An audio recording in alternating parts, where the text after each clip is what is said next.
Good evening, everyone. I'm slightly embarrassed about being called distinguished, particularly in front of the former Mayor of Bogota and the former Chairman of the Royal Institute of British Architects. But thank you, Tony, for the invitation and for the opportunity to speak here. Thank you all also for coming out on a Monday evening to this important debate and discussion. As Tony mentioned, this is an interesting and important week for Shell. Last week in Washington, we launched our latest global scenarios. And in Shell, we've been using scenario planning as a reinforcement tool for the strategic planning process since the early 1970s. It's a process which allows us, in a sense, to future-proof the decisions we make about the business today against what the world may look like in 40 years' time. And the approach brings a more interactive and human a dimension to those strategy discussions by asking a series of what-if questions about the impact of known events, but also about uncertainties as they play out over the future. And so being here this evening to talk about cities is particularly opportune, both because it gives us what we hope will be a valuable opportunity to engage a new audience of people in the New Lens scenario content. I've seen many people carrying the books around. There are copies outside for those who don't have them.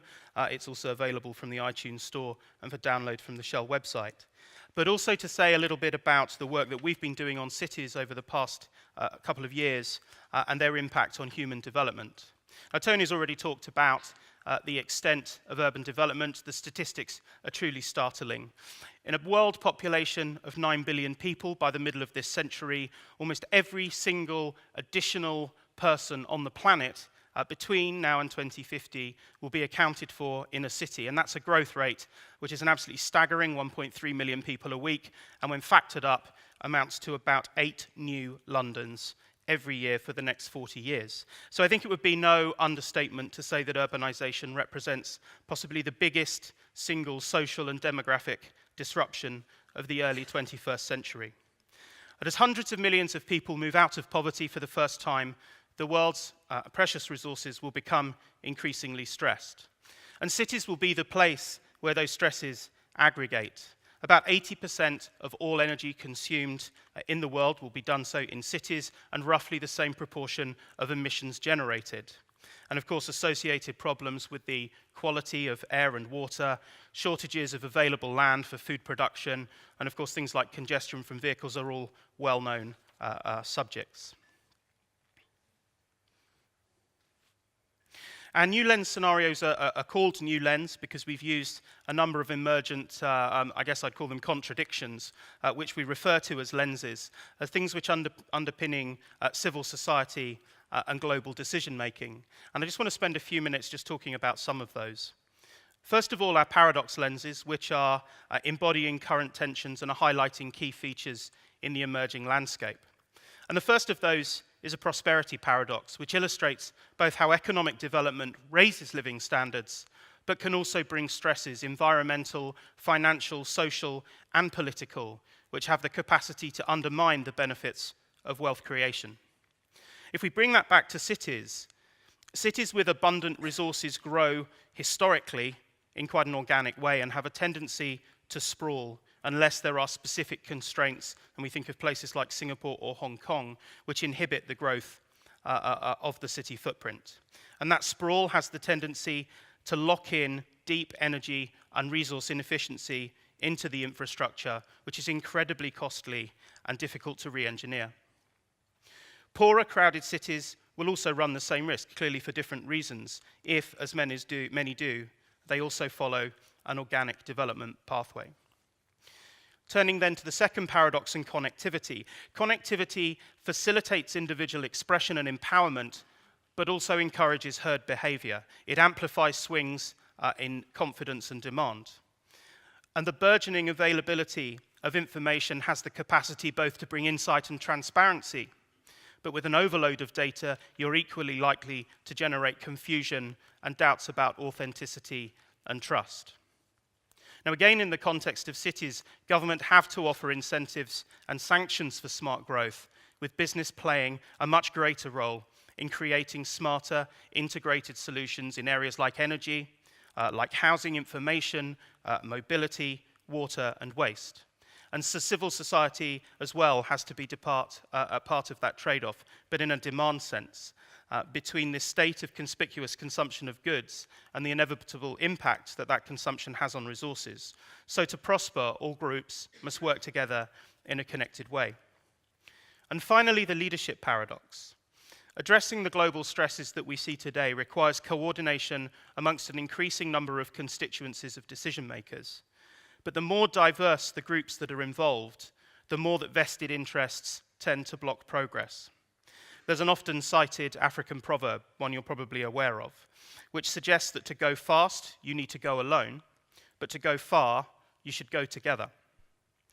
Grappling with the growing stresses that we see requires that we both go fast and far, which implies a paradoxical need to go alone and together.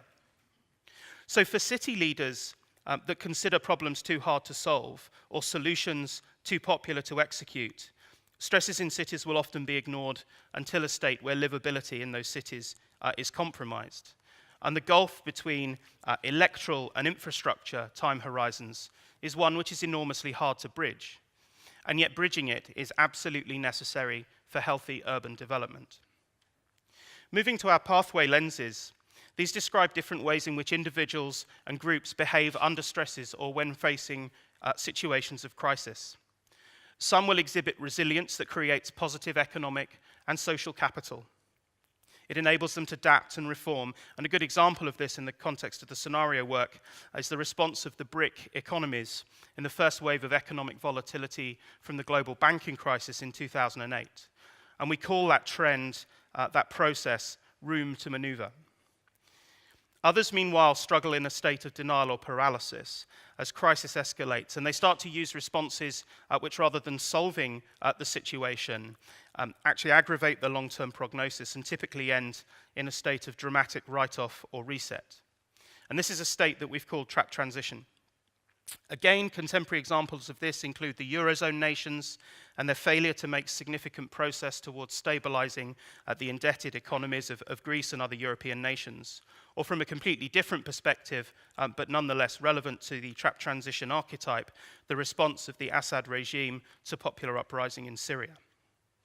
And again, by applying the behavioral archetypes I've just described to cities, it's possible to see how they too can be routinely impacted by the pace and efficiency with which decisions are taken in order to address the stresses.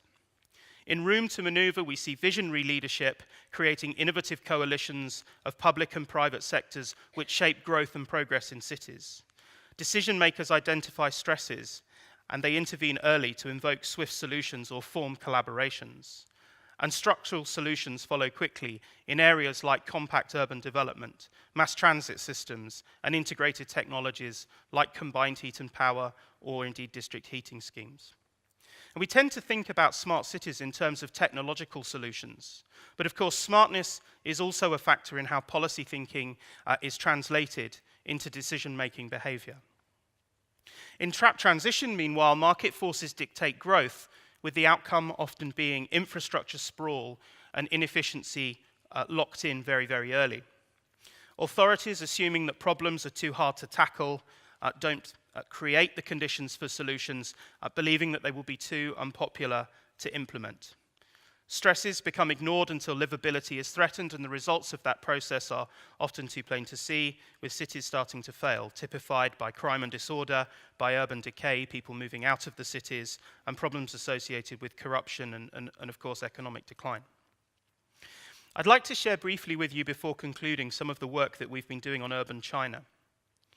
By the end of 2010, the Chinese urban population was estimated at 660 million people. By 2030, an additional 300 million people are expected to have joined the urban ranks of China by migration or birth.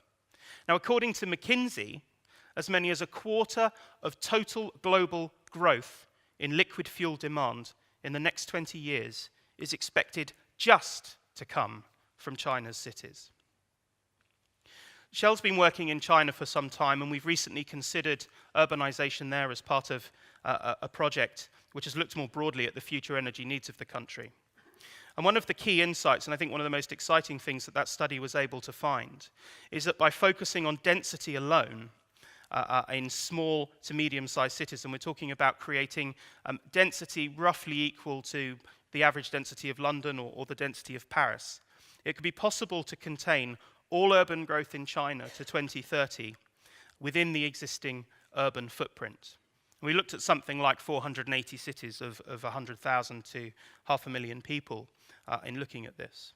And that move alone would save an estimated 75,000 square kilometers of arable land in a country which is crying out for arable land. And that's an area almost the size of Scotland. And in doing so, it would create the conditions by which energy could be reduced and emissions impacted.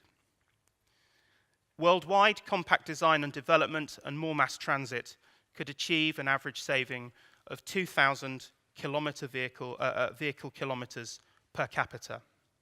And yet today, the picture on urban mobility is patchy. Here in Europe, we average about 10% of journeys taken by public transport. Hong Kong is by far and away the most outstanding result, with about 90%.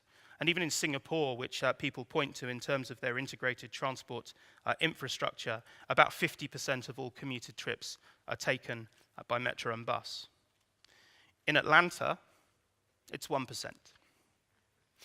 And that reflects an urban footprint which was developed during the last century, we believe, around assumptions of how much fuel would cost and how much fuel would be available. To achieve a sustainable urban future, fresh forms of collaboration are required, and they need to cut across the familiar national, public, private, and industry sector boundaries. There are currently no strong models for such collaborations, and they are immensely difficult to get off the ground. And the reason for that is because different parties involved in trying to achieve them have their focus principally on the foreground issues and the responsibilities that they are concerned with right in front of them. So a question perhaps for further discussion this evening will be, how do we harness the power of the private sector from our perspective to be a positive agent for change in cities? I think from those of us here representing companies today, there is no shortage of experience in handling the sort of scale infrastructure and information systems projects that are needed, but we don't have the current business models which enable us to work together in this way around the development in cities, even if we can, and I'm sure we can, see the enormous financial upside associated with working on the future of urban development. So with increased wealth comes expectation. And the lesson from the developed world is that inexorable growth in demand for goods and services increases reliance on energy and adds to a resource stress problem. Urban livability is partially served through increasing environmental standards, and their requirements for more technically advanced solutions come at an enormous cost premium. And the perception gap today between what people expect to pay for resources and what they actually cost is extremely wide. I hope that this brief overview of some of our thinking demonstrates the value in making cities a focus. If the issues which are associated with city development are ignored, and that we keep in a situation where the can is kicked down the road, then I'm afraid that all too soon the problems that are associated with urban development will see flexibility in the system lost as bad decisions, or frankly no decisions, get taken, and rigidity becomes locked into bad infrastructure. If we can succeed in getting government, society, and business working better together, however, then cities could provide the hope for a sustainable planet of 9 billion people.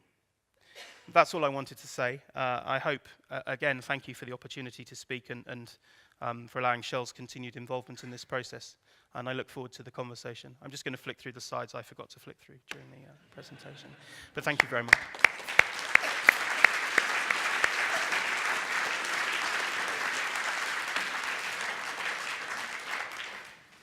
Before you get away too lightly, let me just ask a question. I mean, you spoke towards the end about the power of the private sector, and clearly Shell's a very large private company, but there'll be others here represented.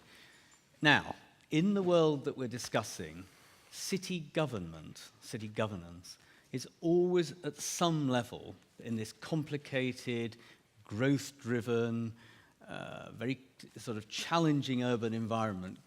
Government's going to have to spend a lot of time stopping people doing things they want. Obviously, it has to facilitate them, but it also has to stop them sprawling, travelling in vehicles that are bad for the environment, and.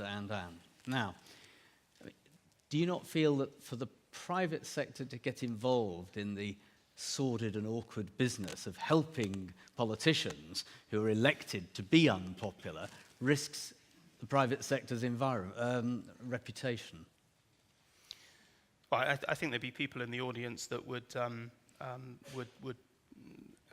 view the private sector's involvement in all manner of activities in engagement with government at a national or local level to be well, may have a mixed impression about it. I mean, for me, but I'm saying that the business is, on balance, worried about its own reputation. Politicians are almost always, apart from the week they're elected, unpopular.